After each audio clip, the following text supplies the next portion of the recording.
Welcome to Make Your Mark Live. This is Mark Moyer, and I'm joined today by Robert Hamilton Owens, my favorite guy in San Diego, who wears Birkenstocks, who's done a whole lot of things you'll hear all about, because I don't know anybody else like that. But he's an awesome guy, and we're super excited to have him on board today. Robert, say hello. Hey, Mark, good to see you. How's New York City? Oh, just we're on. It's amazing here. Germs flying everywhere, and we're ducking, and it's. When was the last time you left your apartment? Oh, a little earlier today. I walked the doggy, but I walked the dog in a giant circle around everybody else. And but honestly, here in New York, it's been, despite what you see in the news and so forth, it's at least where I am, it seems fairly quiet, and everybody's paying attention to the rules. And they're staying inside, and they're not. Are you midtown, uptown? Where are you? I'm midtown, yeah. So it's So we're clear of all that stuff. But hopefully, by the time people start watching replays of this, it'll all be, the fog will be lifted and everything will be back to normal again. So we'll hope. That's right. But just a quick intro for all of those paying attention and listening and watching. The most important thing about this MYM Live series, what we're trying to do is really provide you all with a big chunk of knowledge, a big chunk of education, things that will teach you and help you, not just as you go through these current sort of uncertain times, but also going forward for the rest of your lives and your careers.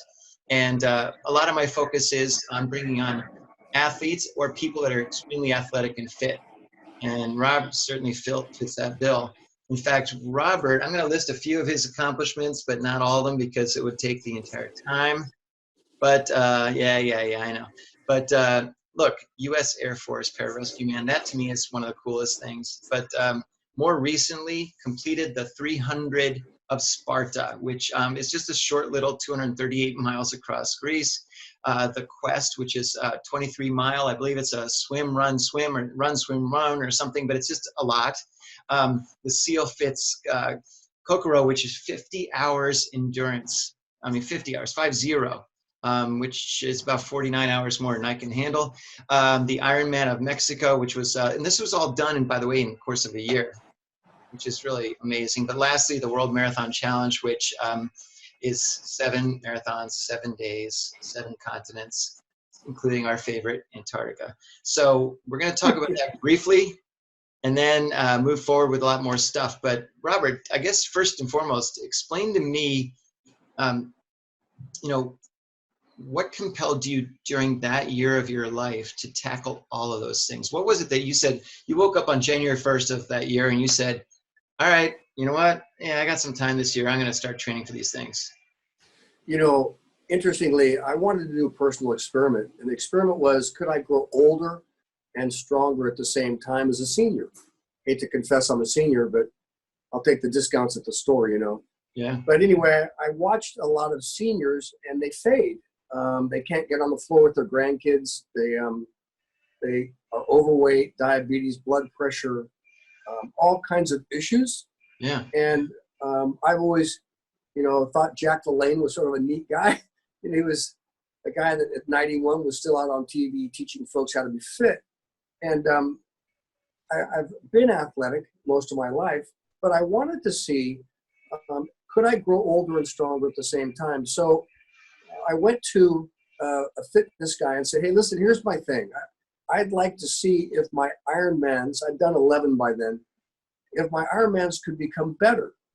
And so I went to a CrossFit guy and he said, join this group of over 60-year-olds. And I said, all right. They called us the Neanderthal guys. And so one guy did CrossFit for golf. One guy did CrossFit for mountain biking. One guy did CrossFit for mountain climbing in Europe. One guy did CrossFit for something else. And then they said, what are you doing? I said, I just want to be in shape, fit guy that I can go do an Ironman once a year. And they said, sweet. So as I embarked upon this new training, I wanted to see if I could get as strong or as anaerobically fit as I was in my 20s when I was a pararescue or PJ. And during that time, as I started that training, which ended up being 3 years, I ran into 4 other events that I was told I was too old to attempt. Ooh. And it was stupid for me to even try, and don't talk about it because no one wants you to do it. Wow. And with that, I said, I think that's a neat goal. David Goggins and others say, just, I wonder if, the big, I wonder if, and I had this, if I could pull this off, I mean, this would be epic. And all these guys said, you're stupid. I said, if I could pull this off, I'm going to talk to my old friends different, but I'm going to tell these young kids to shut up.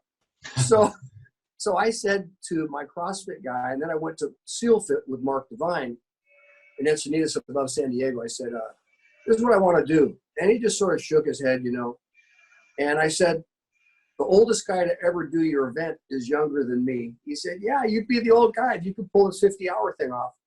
And I said, okay, I'm going to train. So I began to train. And sure enough, these events then came up on the screen. And I said, well, if you're in this good a shape, you might as well knock yourself out, because you may not ever be like that again. So I said to Mark, train me and work with me. And I did my 3 years. And then for my 66th birthday, all those were done within 7 months. And I just said, okay, let's get it on. And so I wanted to see if I could do it. And sure enough, graciously, I was able to do all 5.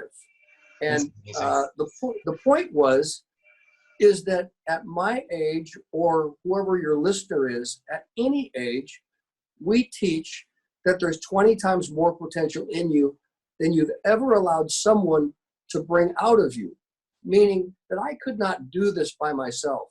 I needed a coach or a trainer or a mentor, discipler. I needed someone that I would submit to that would take me places that I did not know I wanted to go.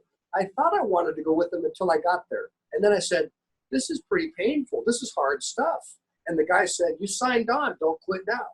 And so I'd say, okay. And then when he would have faith, these 2 coaches of mine, when they would say, we have faith in you, I would say, well, if you have faith in me, I guess I should have faith in me.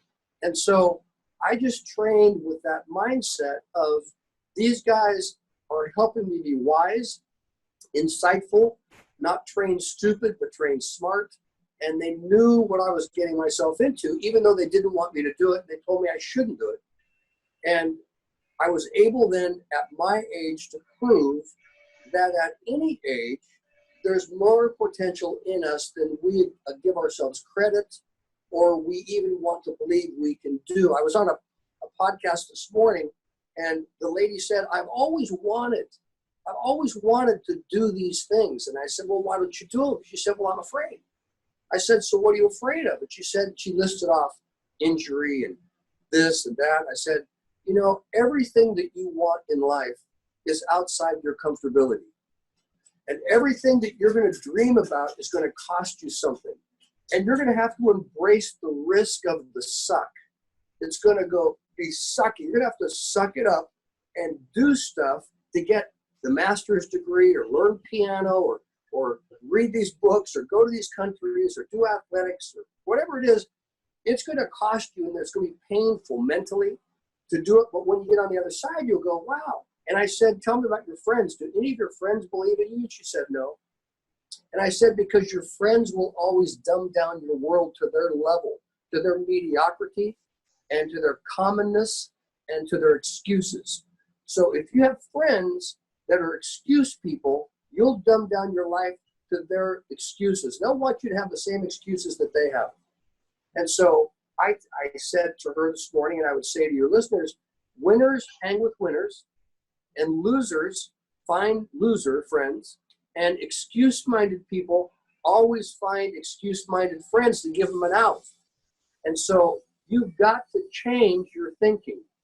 And Mark Devine and Unbeatable Mind has helped me the last 5 years to even work further on my brain so that when I go to a physical gym, I work out physically, but I've learned how to have a mind gym where I go mentally every day and I work out mentally as much as I do physically to get myself in a place where I don't allow that negative dialogue to get in my head. And I just say, easy day, can do this, fun day. And I breathe, learn my breathing things, and I focus. That got me through those 5 events, and that got me through the heart attack, and that got me through the virus. All right, wait a minute. Whoa, you threw everything in there once. A heart attack and a virus. We'll talk about those. They don't sound as much fun, but we'll talk about those in a minute. But taking a step back, I think that we're all in the same, at least, look, I'll put myself in the boat of, I love a good excuse. So I'm one of those guys that if you were my friend, you kick me out, I think, because I might have a few too many excuses. But what I'd love to hear about is, I mean, look, when you decide to train for these things, not just the physical, but it's also the mental, and it's also the time commitment and the resource commitment. And, I think many of us probably have situations where we've got, whether it's full-time jobs or full-time other commitments, but how did you back then sort of carve out the time and the resources and the mind, everything else to really stay committed to being fit and being more fit? And I want that answer, but then I also want you to put in context of someone who doesn't necessarily want to be doing the World Marathon Challenge, but maybe they just have their own version of the World Marathon Challenge. So they just want to get to being more fit. My story goes back that I'm an adopted kid. I don't know my medical history, don't know my mom and dad.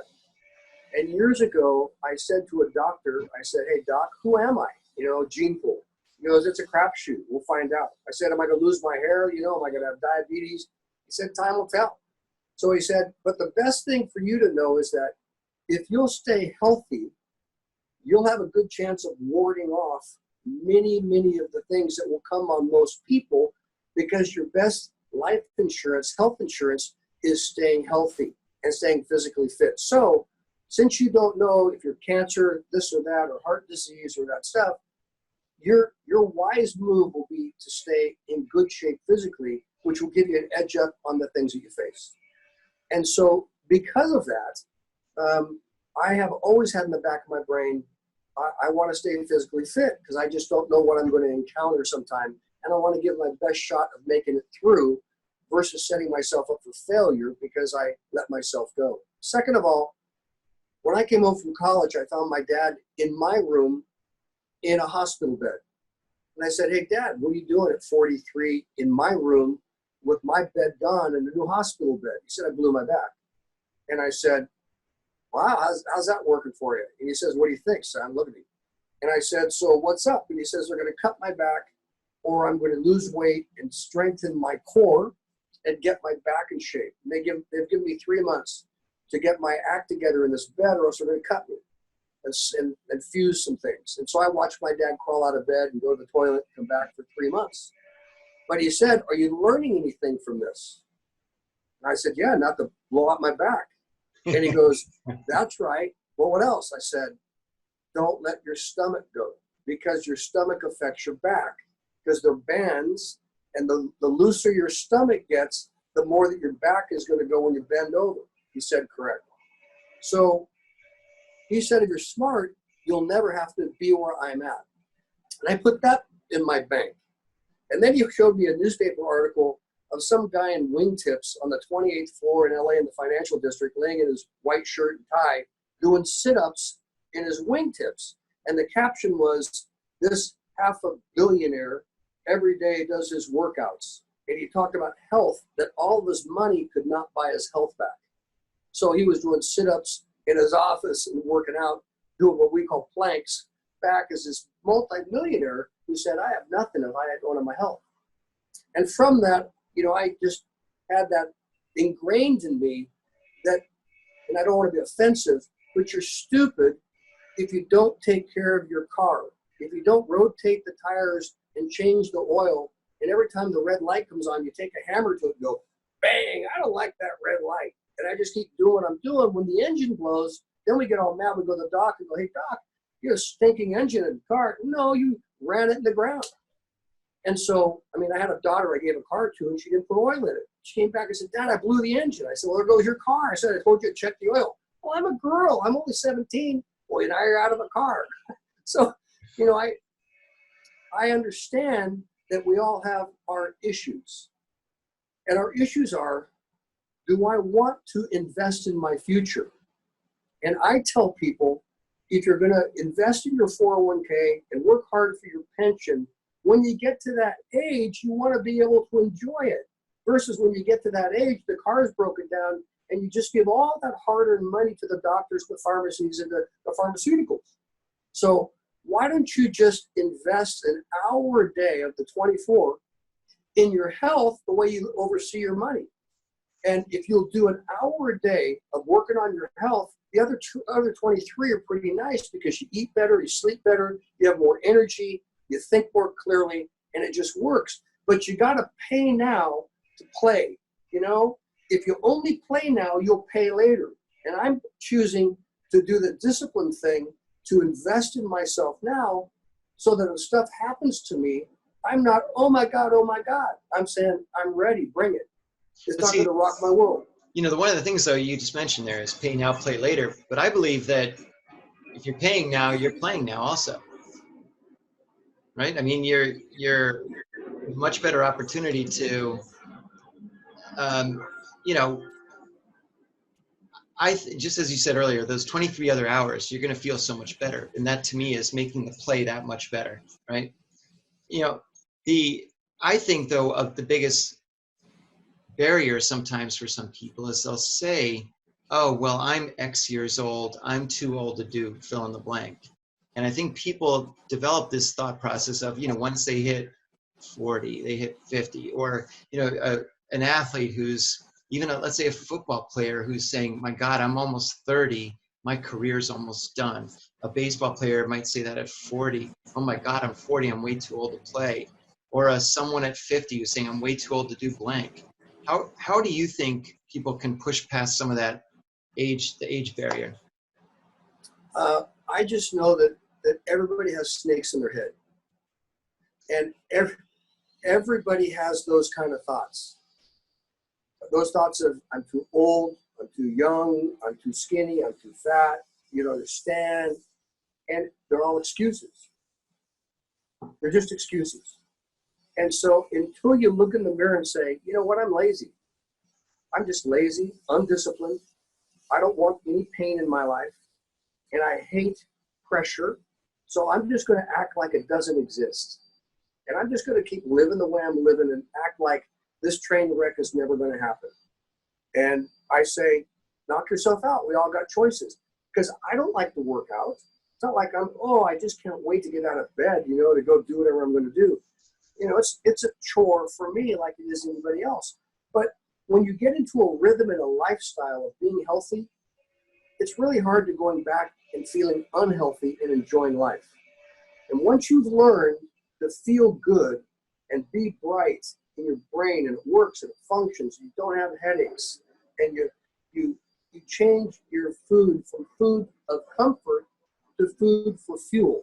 You know, I don't eat for comfort most of the time. I eat for fuel. What does this body need to function versus how many donuts can I stuff in because I just really like it. I love donuts, brownies, pizza, all the stuff. But I say if I'll eat good 6 days a week, I'll treat myself. You know, right. I'll do something like that. But you've got to look in the mirror and say, I'm a liar. I lie to myself every day, and I have excuses, and I hang around people that give me the excuses. They coddle me and say, oh, you're okay, because you're just like them. Then you help each other get sick and stay sick and have problems. It's not rocket science. But you know what's funny? You mentioned a second ago about the idea of a treat and having a treat day. One of the things that I did when I was doing a lot of swimming, I honestly hated swimming. I mean, I just don't really enjoy it at all. I mean, I always joke with people and I say, you know, when there's the dog track that's got the little rabbit that stays in front, and so they've got an incentive to keep on, you know, I wish there was something on the bottom of a pool that would go back and forth to keep me kind of going further, because I just need that sort of thing. But what I'd always do is I'd always think, well, my reward at the end was hanging out in the sauna for like half an hour or something, and that was like so I think that helps out a lot when you have some sort of a reward. It's not just the feeling of that workout, but it's also something else that's not necessarily unhealthy reward. It's not, okay, I just worked out, I'm gonna have a big bowl of ice cream, but it's gonna be something that's, you know, maybe feel physically good, or maybe it is having a smoothie of some sort, I don't know. But is that, I mean, what do you do for that sort of thing? You know, everybody's different in what you need to stay motivated. You know, some of you know this, that I was a senior pastor for 25 years. I've buried a lot of people. They suck. I never liked one of the funerals I did. Teen suicide, drug overdose, methamphetamines, murder, fat people just dying, falling over, heart attacks. I didn't like any of them. I didn't like pediatric ICU. I didn't like ICU. I didn't like going to hospitals. And I just said to myself, you know, this dying thing, first, most people don't live, they just exist. They just get by. They're just a hamster on a treadmill every day, just doing this thing for healthcare benefits or for a job or for security or whatever it is. Many, many people are not happy, and they do it because they're stuck in a system.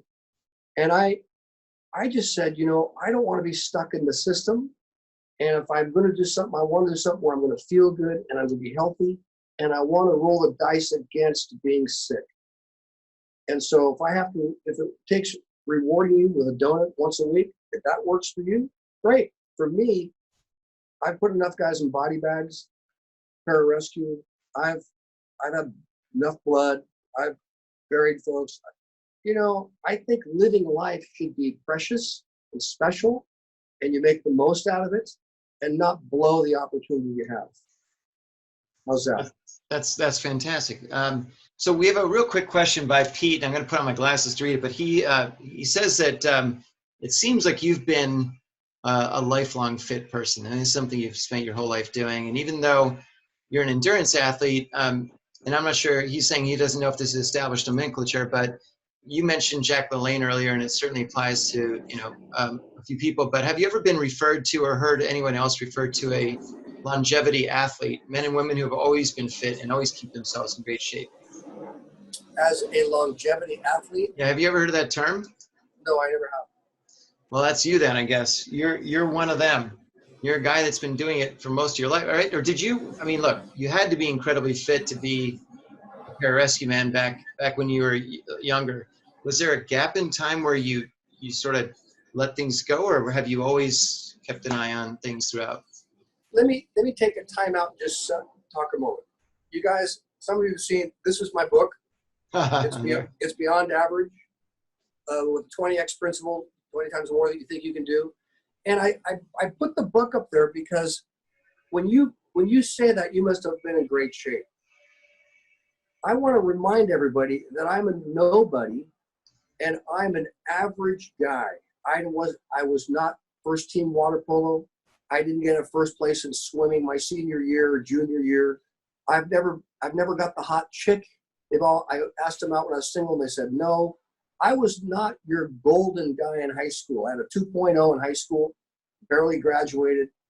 I didn't have a silver spoon in my mouth growing up, you know. What happened is that I felt like I was lacking from a number of reasons. But when I got to high school, my coach believed in me. And my coach did, as I explained earlier, hey, Robert, hard work will beat better talent.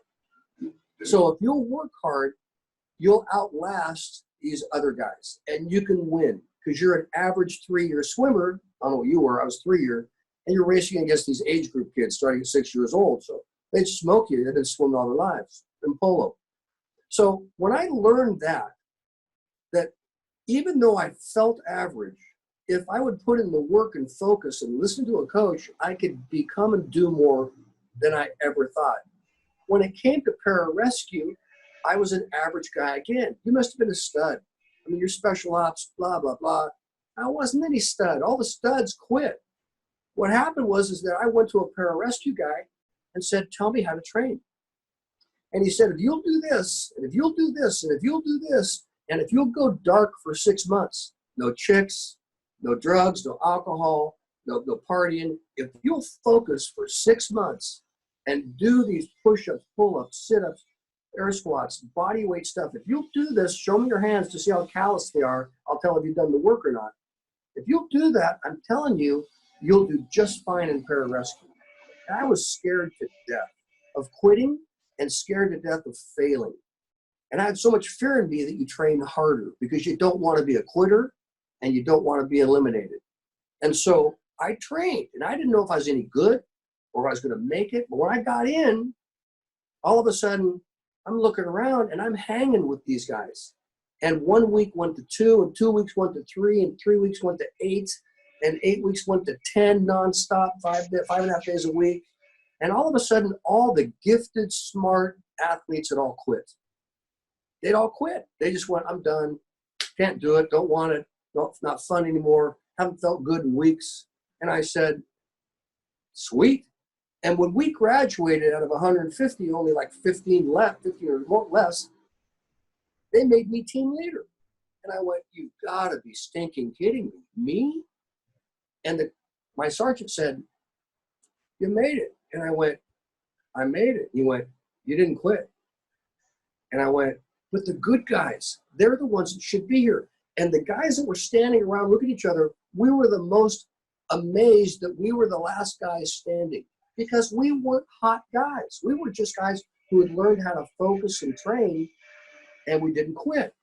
So when you get that kind of a confidence win in your life, that, you know, you may not be as smart as your dad. My dad was Mensa, you know, Phi Beta Kappa out of Stanford, 4.0 Stanford Law School. My mom's 4.0 UCLA and Wellesley, and my sister's 4.0 out of USC. And I got a 2.0.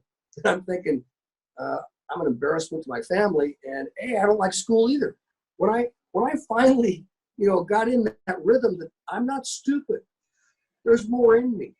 I'm just lazy.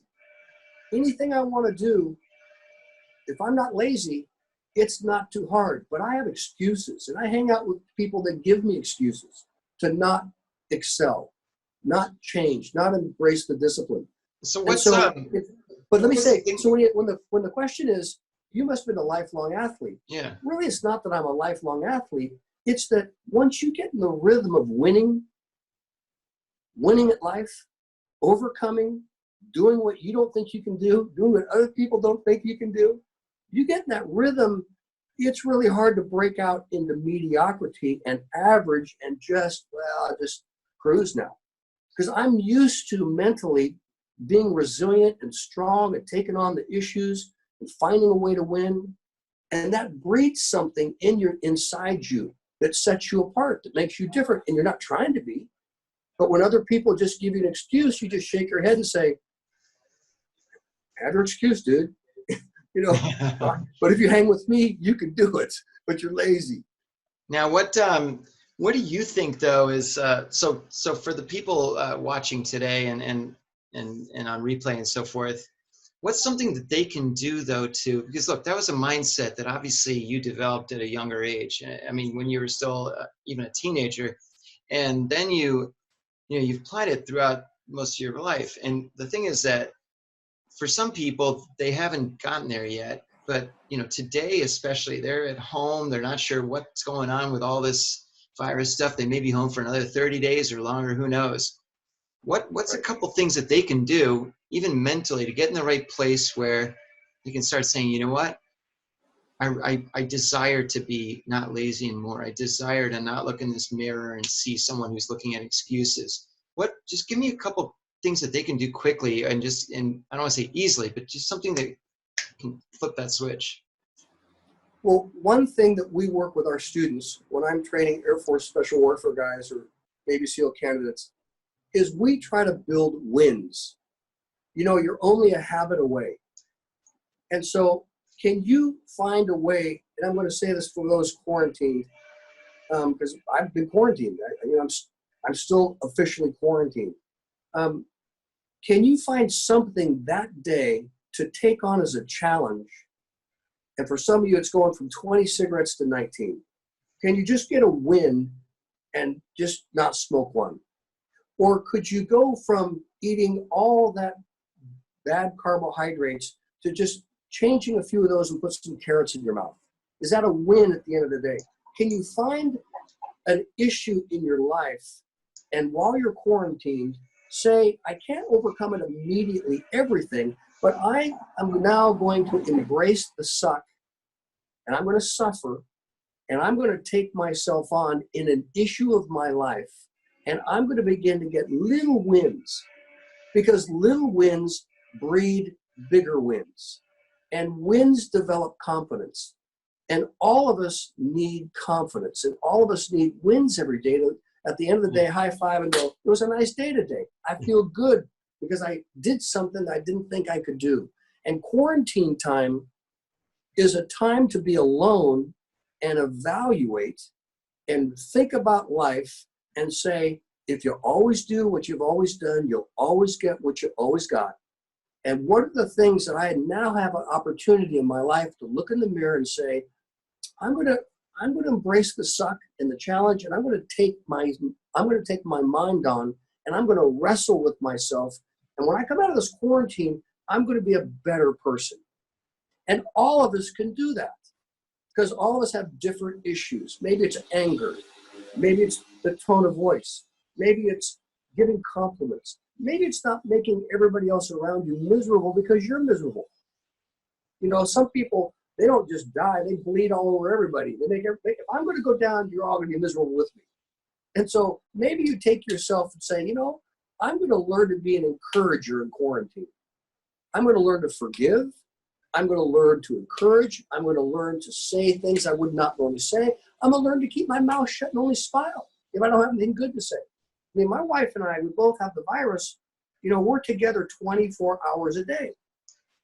I love my wife. She loves me. But there are times when I just say, you know, like, love you, honey. See ya. I'm going to go in the bathroom, shut the door. You know, let's take a time out. In quarantine time, I used to go to a monastery. And the monastery was self-imposed quarantine time where I would go and there'd be no TV, no anything for 3 to 5 days. It was my retreat where I'd go and sort of deplug from the world. And I did that because I needed the mental discipline to get it focused on me. It was so hard. That first day I thought I was going to die. Second day I sort of figured out where to walk in the orchard, what oranges to pick and throw, and when to go back on that cot and sleep. You know, blah, blah, blah. And so I look at quarantine time as another time of self-reflection. And I had 5 kids. I remember I have grandkids. I know what it's like to have kids that drive you nuts. And so you either have challenges or you have problems. And I choose not to have problems which are negative. I choose to find a way to turn my lemons into lemonade and make them challenges. And I don't win at all that. And I don't sometimes like the lemonade I drink, but it's better than just being stuck. And quarantine brings the best out in you or it brings the worst out in you. And I use it as a gift. That's great. That's really good. So we've got a couple of questions here. I'm going to read the first one here because this gentleman, apparently he was in Pararescue with you. Oh my God. Yeah, James. So he says, look, he says you've always been a stud from his perspective, and you have a great attitude. But he wants to know: is there one ingredient that you feel is essential, even though there might be multiples of those, that really help with you and your lifestyle? You know, first of all, you know, I'm not going to give some religious deal, but you know, I got Jesus living inside me. For better, for worse, rich or poor, sickness and health. You know, I got this conscience kind of a thing that's walking around like a marble in a jar. And I have more than my thoughts. I got other people's thoughts and his thoughts working in my head. But second of all, I have eliminated negative people from my life. I just don't have room for my age group that all they do is tell me how sick they are, problems they have, this issue, that issue. It wears me out to have them tell me how terrible things are or what they're going through. Yeah. So what I've done is I've eliminated my age group from my life by and large, and I spend time with young people. And that's a lifestyle thing, because when I'm around young people, they're positive and they're dreaming and they're attempting and they're growing and they're excited. And I get excited when I'm around those kind of people. When I'm around people that are on the back end, well, we're just sucking it up. We're just hanging in here, you know, well, maybe we'll make it to Florida. That drains me. And so that lifestyle thing is, my wife's positive. I tell my kids, if you don't have anything nice to say, don't say it at all. Don't come over here if you're just going to whine and complain. Yeah. Let's find a solution. Let's not talk about the problem. Be a leader, not a follower. Set the tone. And it makes me think. Let me just say also, I have a lifestyle that I've learned from Mark Devine from sealfit.com. and he has what's called unbeatable mind. And Mark teaches mental mind control. And we do this with our special ops guys to get better special ops kids. And that is, can you develop personal mental discipline? And we talk about, and he's taught, it's carried me, about breathing and learning how to breathe and take control of our minds. And so I work every day on taking control of the inner ticker tape dialogue in my head. And I start in the morning when I get up by box breathing and taking control of my mind and moving the negative thoughts out of my brain so I can get into a positive place and think positively. When that virus came on me, people called and texted, are you afraid? Are you afraid? What are you going to do? How bad is it? And I said, I'm just not going to go there. I just said to myself, this is just another challenge. I'm going to get sick like I've been sick all my life. I'm going to have the flu again, I guess, or something like it. That fever went to 100. That fever went to 102, went to 103.5, went to 104. Like, I'm delirious, like Chris Cuomo was talking about last night on CNN. I'm seeing stuff, and I'm sweating and soaking my clothes. And I went, bada bing, we're in the game. We're riding this donkey. We're gonna ride this thing.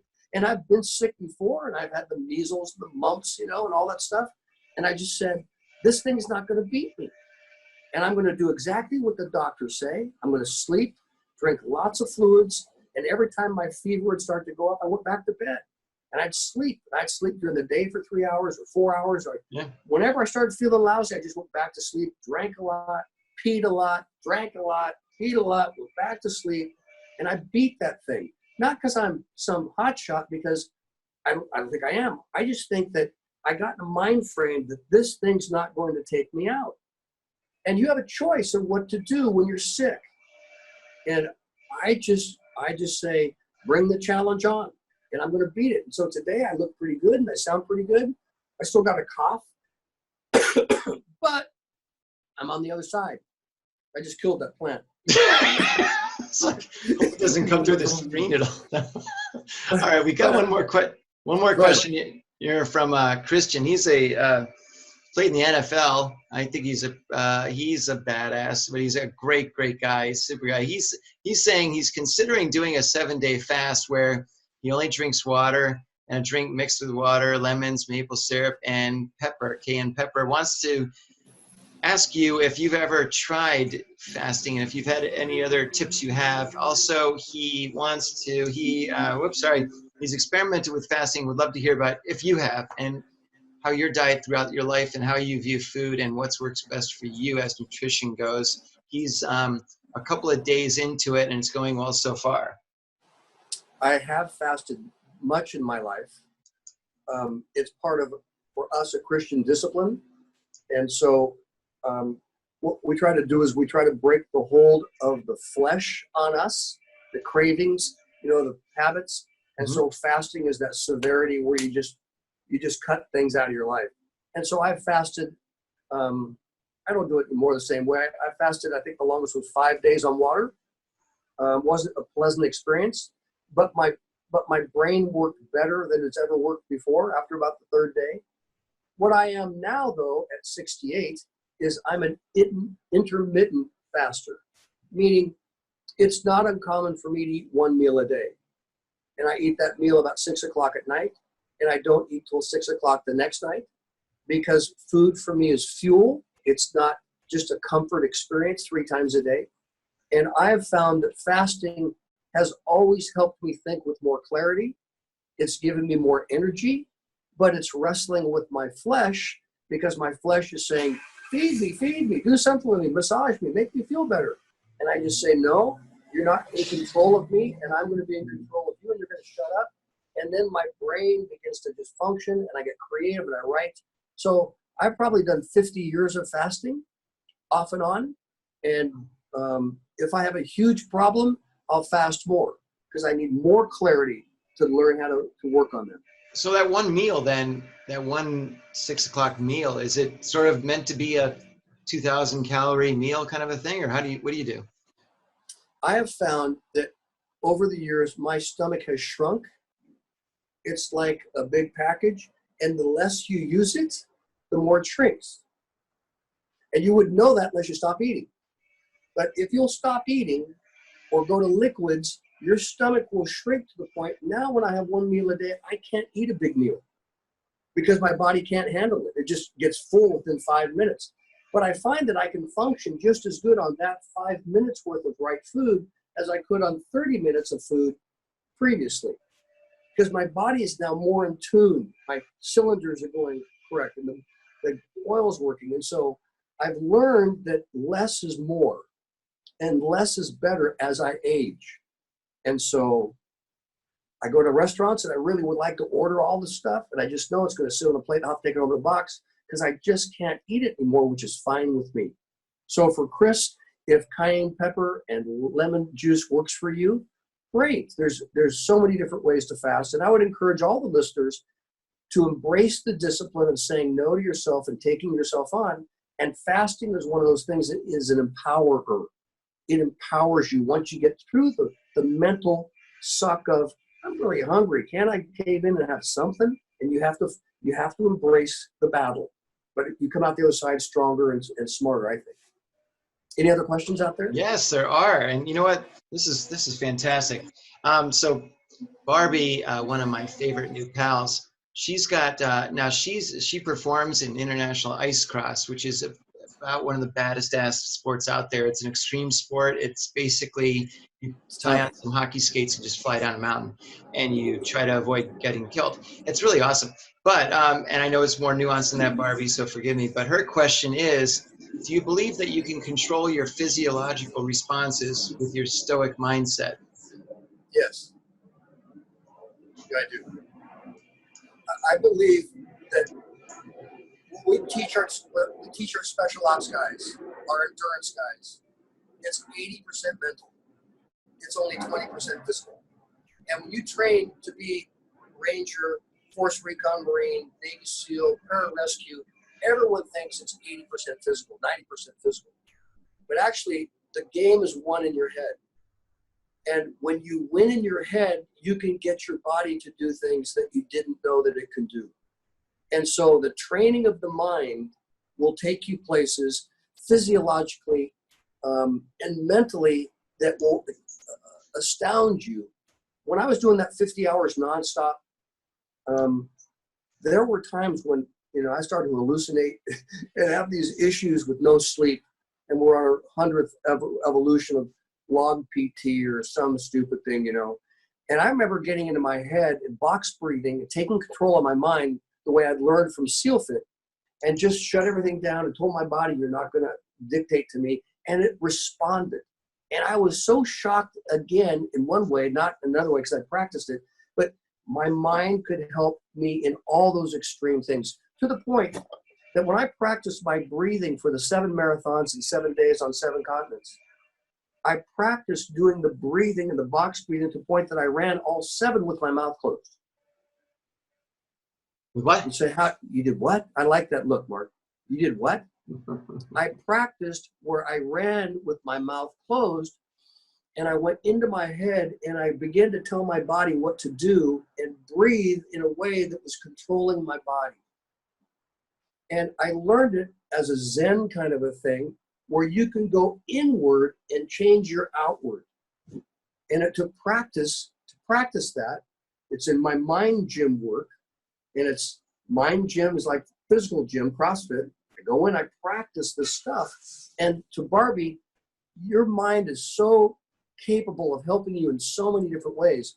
It just means, for me, is being around the right people who can train you and explain to you what you're going through so you don't think you're nuts. And then you go, oh, okay. And they go a little bit further and try this, and you get these wins. And you go, it's hard for me to believe. You want me to give you a story? Of course. Here's a story. So there's this Zen guy that Mark Divine brings in, and he wants to teach us about breathing and emotional control. And he has 80 of us lie on the floor. I've done this twice with him now. 80 of us lie on the floor. And he says, I'm going to teach you how to breathe because I teach deep breathing to the great free divers, the guys that do the free diving. Yeah. He has the world record holders that he's trained. to be those deep divers. And so he says, I'm going to explain to you about your physical body. And all of you are mouth breathers. And it's about this shallow of your diaphragm. Right? Make sense?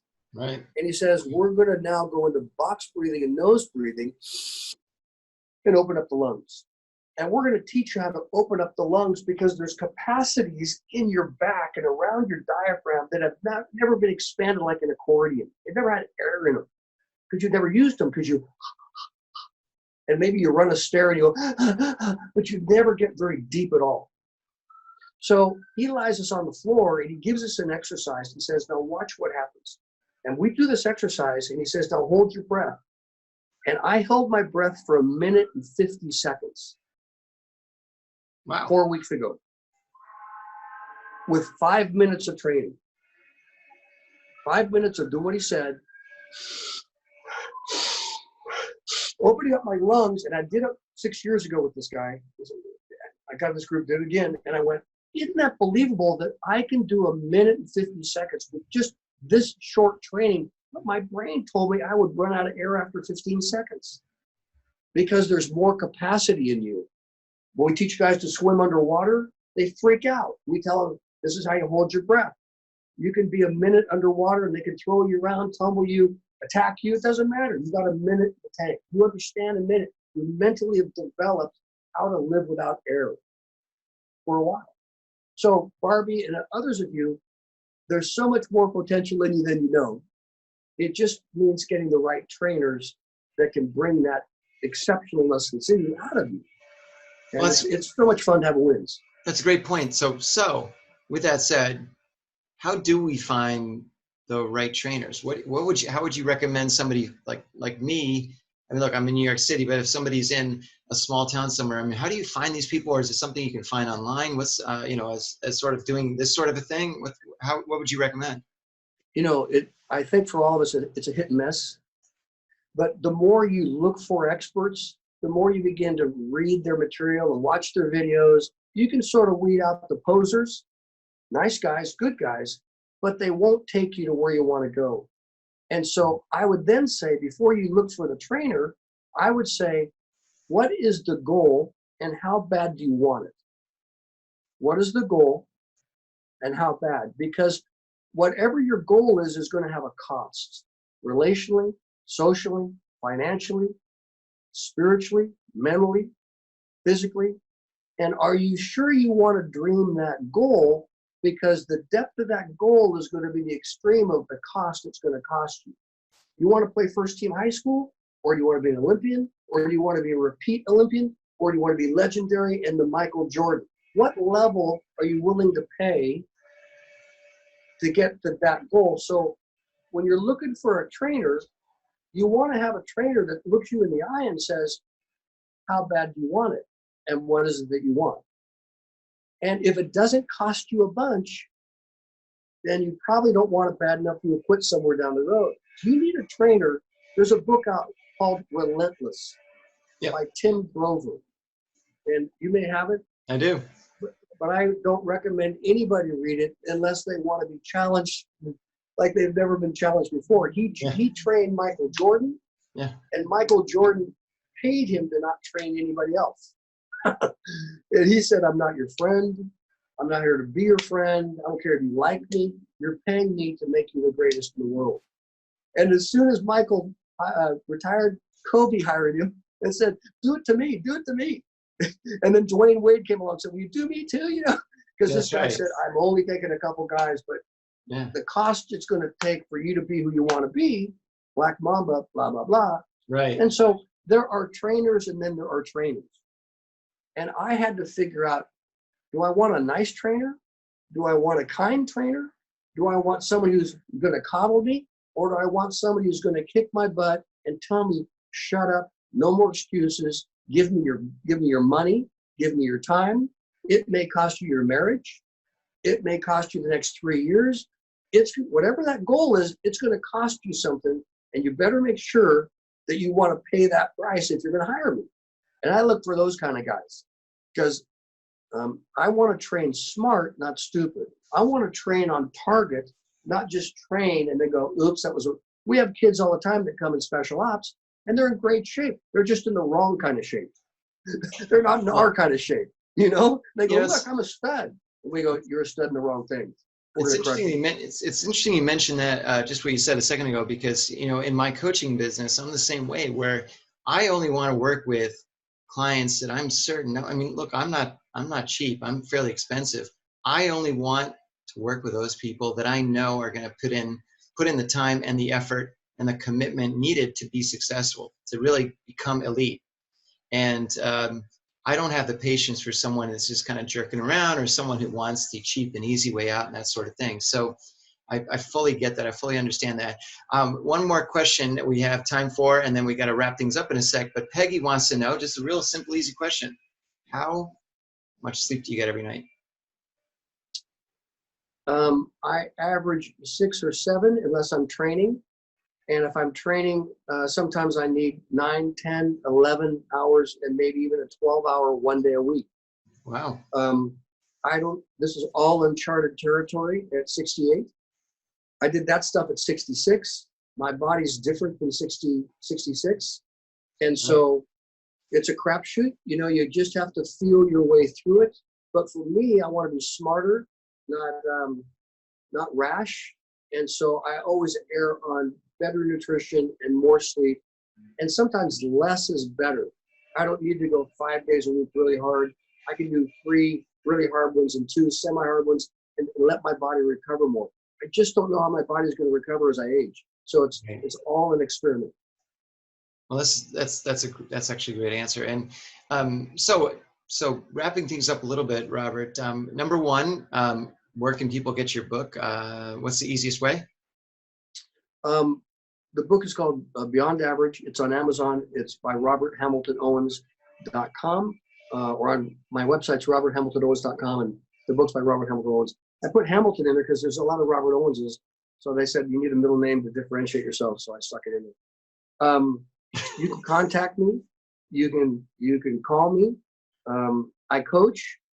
I take some people, not everybody. I like to train young special ops kids because I really want them to make it like I made it, and I shouldn't have, but I did. And I do some speaking. When this is all done, I'll be back out speaking and encouraging groups and all that kind of stuff. Look, you're pretty damn good at that. And, I think that when I hear people that are sort of quote motivational speakers, I find that they get people fired up, but when they get back to their desk or their whatever it is, they're fired up, but they're not sure fired up to do what, it's kind of like, okay, I'm excited and motivated, but wait, what do I do next? And I think in your case here, it's clear that you've got some really actionable ideas and tips and strategies that people can use, whether it's, I love the concept of going to the mind gym. I think that's something that's really interesting. And I think what we'll do is, let me just say that if you like that, you need to go get the book Unbeatable Mind, just out, by Mark Divine, or Staring Down the Wolf. And the wolf being all those things in your life that are really difficult. How do you stare down that wolf that terrorizes you all your life, whether it's eating or family or finances or jobs, or how do you stare down those things? And that's a great book that's just out by Mark Divine. And that's where you learn about mind gym. Well, I like that. That's great. So look, I encourage everybody to reach out to Robert directly, whether it's via social media, whether it's grabbing a copy of his book, or, we'll provide his contact info, after the fact. I'll send that out to you. And listen, I really appreciate your time. You're an exemplary. Look, I love having you on. You know that. We're buddies. And, I wish you had mentioned to me when we had lunch here in New York a few months ago that you only ate 1 meal a day, because it seemed like you ate about 4 that day. But I'm kidding. No, that was great. Let me just say before you close, let me say to all of you struggling with the virus, or all of you afraid of getting the virus, I hear you. And I just want you to know you're going to make it. I want you to know that your best days are ahead, and your decisions continue to determine your destiny. And this thing does not have to terrorize you. You can make this. You just need to be smart and do what the doctor says, and stay away from people, social distance, and just hibernate, and then use this quarantine time to get better. to become more positive and to wrestle with stuff that you've always wanted to wrestle with. You want to get some wins. Don't make it, I'm just stuck and I'm enduring. Don't do that. It's miserable. Find a way, turn off some of the social media, turn off some of the news. It's not as bad. It's as bad some places, but it doesn't mean it has to be that bad for you. And I would encourage you to begin to say, I need to be healthy the next 20 years of my life because more stuff's going to come my way. And I want to optimize my ability to fight it off. And it doesn't have to happen if I'm unhealthy. So I need to make a commitment to myself to become more healthier and like myself better and look in the mirror and be proud of what I see because I've tackled myself and I've won. And I like that. And so you can make it. And I'm for you. And I'm praying for you too. Well, that's brilliant. Thanks so much, Robert. And I echo those sentiments. You've been fantastic on this Make Your Mark Live. You know, what we're trying to do is obviously showcase people that are, number one, fantastic motivators, but number two, are really offering some great tips and strategies and ideas to really get ahead, not just during this whole virus time, but really in general. So thanks for being on board. Appreciate your time, and we'll be speaking soon. I'll always I'll need a smaller meal next time I'm with you in New York. Sounds like a plan. Thanks again, Bye, Robert. everybody. All right.